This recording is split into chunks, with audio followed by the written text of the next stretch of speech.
আমি ওই কাজটা করতে পারতাম, কিন্তু করিনি। পৃথিবীর সবচেয়ে দুঃখজনক বাক্য হলো এইটি। আমরা আজ পর্যন্ত জীবনে যতগুলি সিদ্ধান্ত নিয়েছি, তারই প্রতিফলন দেখা যায় আমাদের বর্তমান জীবনে। আমরা বর্তমানে যে সিদ্ধান্তগুলি নিচ্ছি, তার উপর নির্ভর করে আমাদের ভবিষ্যৎ কেমন হবে। একজন ছাত্র পরীক্ষার আগে টিভি দেখে বা খেলে সময় নষ্ট করবে নাকি পড়াশোনা করে ভালো রেজাল্ট করবে, সেটা নির্ভর করছে তার সিদ্ধান্তের ওপর। কারণ যদি টিভি দেখে বা খেলে সময় নষ্ট করে, তাহলে তার দুষ্পরিণাম তাকেই ভোগ করতে হবে। আপনি যদি নিজের ভবিষ্যৎ বদলাতে চান, তাহলে নিজেকে অনুশাসনের মধ্যে রাখুন।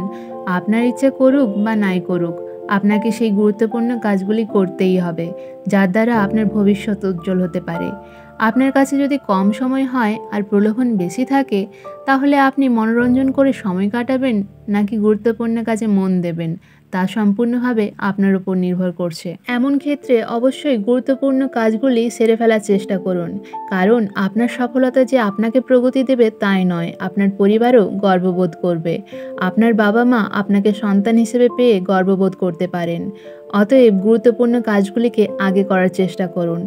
এইভাবেই আপনি সফলতার উচ্চ শিখরে পৌঁছাতে পারবেন। ভিডিওটি ভালো লেগে থাকলে অবশ্যই লাইক, শেয়ার এবং সাবস্ক্রাইব করে দিও। আরও নতুন নতুন ভিডিও আসতে চলেছে।